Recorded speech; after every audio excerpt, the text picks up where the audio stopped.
What's good, DFS fans out there? It's your boy PrimeTimeBib here, making my first video for NFL Week 3 on Draftkings. Now, I'm going to be playing I usually play 3 entry maxes and stuff like that, and single entries. This is going to be a lineup that I'm going to throw into a 3 entry max, and we're going to see how we do. All right. I'm gonna fill out all the way up to the defense or whatever. Yeah, all the way up to the defense. I'm gonna leave the defense blank. That's just up to you guys or whatever. But today we're gonna go over this lineup here. Now, at the top you see Patrick Mahomes and Lamar Jackson. Of course, these two were playable every single week. Now, there's some weather implications in KC. Lots of rain. I don't know what's going on there. Kind of want to avoid the game a little bit, but I'm gonna take a piece from the game. First, before I was gonna have like a full on game stack, you should still have a full on game stack because it's the highest total game of the week. A lot of shenanigans are gonna be happening in here, but I'm gonna avoid those two, pay down that quarterback a little bit. I was gonna go down to Josh Allen, but I seen that the ownership was kind of high on Josh Allen. It's creeping up there a lot. And I kind of want to play Kyler Murray because from the first 2 games, he's only thrown 2 touchdowns. 2 touchdowns, and he had 25 fantasy points on the first game and 19 fantasy points in the second game without throwing a touchdown in the second game. So this man is throwing a lot of football. He attempted to throw the ball 54 times in the first game, 40 times in the second game. Come on now. If he's throwing it that much, we might as well just put him in there. And he's going against a Carolina defense that I feel like could be beaten. So we're going to move on to running back here. We're going to keep it simple. There's not much you need to do here. Go straight to Barkley. I said Barkley, sorry. Ezekiel Elliott. This man is about to eat. He is going to eat in Miami. People saying he might not play a full game. I don't want to hear it. The Ravens were smacking Miami, and they played all the way up to the fourth quarter, really. Well, the end of the third. Patriots played Miami, basically played the whole game. I don't have no fear of Ezekiel Elliott being benched because they blown him out. And if they blown him out, it's because they did their thing. Ezekiel Elliott and Dak. You could go either one. Now, I kind of like David Johnson here. It's not kinda. He's a pretty good play for me. I like with Kyler Murray throwing the ball a lot. The Cardinals use David Johnson as a receiver. He's going to catch a lot of balls. He caught a touchdown pass from Kyler Murray in the first game. So obviously there could be some correlation there. Kyler Murray and David Johnson. Now we go down to wide receiver here. Wide receiver, you got a lot of plays in the mid tier, high tier. If you want to be different from the whole crowd, really, you can play the high tier, receivers like Julio, who just went off. Staying away from Michael Thomas. I'm not liking Michael Thomas, especially without Drew Brees, but you can go there. Same with Amari Cooper. He's going to have Xavier Howard on him, but I don't know. That could affect him. He is one of the best corners in the league, but I'm staying away from that. Devontae Adams, staying away from. Same with Hopkins. I'm really not going to all the top receivers, really. But if you really want to be different, you could go there. Like I said, I was going to get a piece from the KC game. Can change on Sunday depending on how bad this weather is, but I'm going with Sammy Watkins.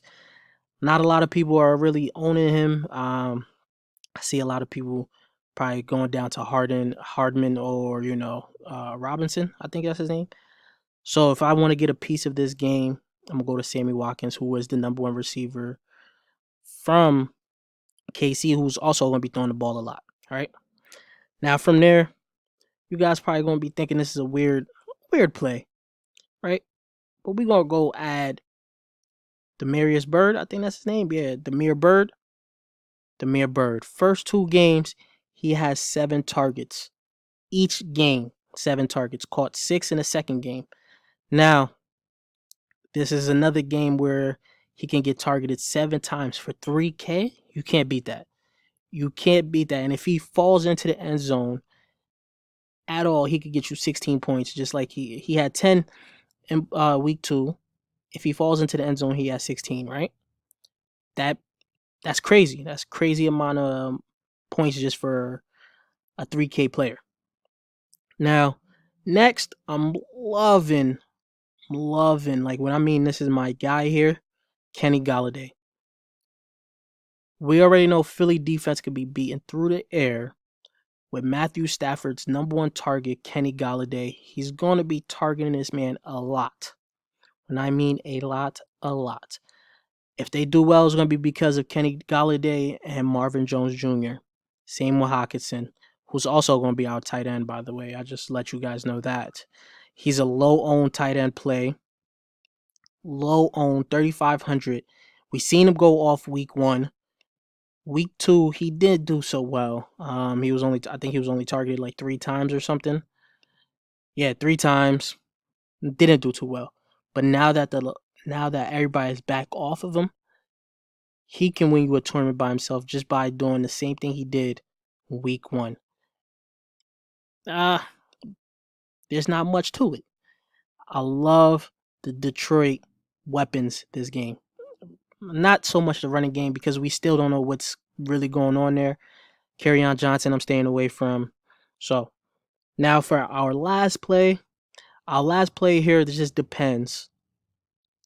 Marlon Mack. I'm gonna leave this blank here. Because if Marlon Mack plays, I'm gonna lock him in. Atlanta has gave up a lot of points to the running back lately.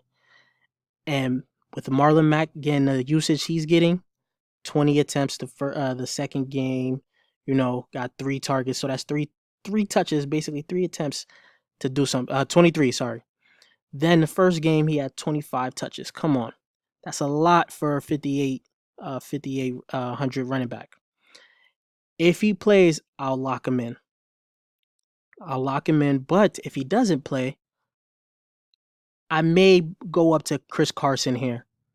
Chris Carson, it's all about if Rashard Penny plays also. If Rashard Penny is out, Chris Carson might just be a lock because he's going to get all the value.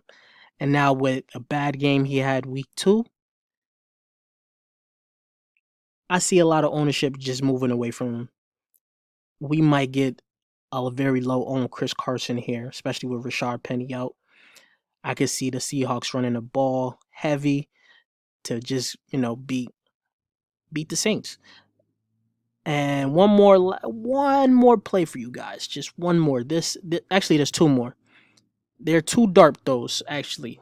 Not dart, but GPP winning tournament plays right here, I feel. You got Devontae Freeman, who has not been doing good at all this season. He's been trash. Trash. Not the same Devontae Freeman we've seen at all. But against Indiana, without their star, I think it's their star, Indiana linebacker, one of the 2, I forgot. Out, we can see Devontae Freeman doing well in this game, being still incorporated in the passing game a little bit. We can see the targets go up maybe to 5, maybe to 6. But you can see he's still incorporated in the passing game. The attempts is just what scares me. If he's only getting 11 attempts to rush the ball, can he actually do a lot with this? I don't know. Like I said, he's a dart throw. He can win you a tournament because he's going to be very low owned in a good spot. And my last dart throw that I really do like, though, can't lie to you guys, I really do like this, is Peyton Barber. Now, I like to attack the Giants this year. They're terrible on defense. Terrible. I don't know how Daniel Jones is going to do, but this could be a ground and pound game for Peyton Barber. For the Bucks. They can get up big and just pound the ball. Peyton Barber just came off of a decent game where he got 23 attempts for 82 yards and a touchdown and one reception. First game, not so well. It all depends on how, like they said, the coach said he's going to be giving the ball to the hot hand. If Peyton Barber could keep the ball, if he can stay on the field, I guarantee this man would crush value at 4,600. He is a dart throw, but I do like him because I do like targeting the Giants defense here. Other plays I can go to this week, if I'm not playing Sammy or Kenny, it will be Mike Evans. Used to be the number 1 receiver of Tampa Bay, now bumped down to the number 2, maybe because of the way they play the game. But as we can see, this man has not really been doing this so well. But if he falls into the end zone, but if he gets into the end zone, because we seen Jameis Winston miss this dude week 2 in the end zone. He gets a touchdown. This man is good. He's another GPP win type of play here. He can be a good play. But as of right now, these are my core players that I'm going to stick with. I'm going to put them in, and then on Monday, we're going to see how we do with this team here. If it takes down the GPP, you guys will be the first one to know. But let me know what you guys think of this lineup. What changes would you guys make? Leave your thoughts in the comment section down below, and I'll check you guys later. All right, peace, YouTube.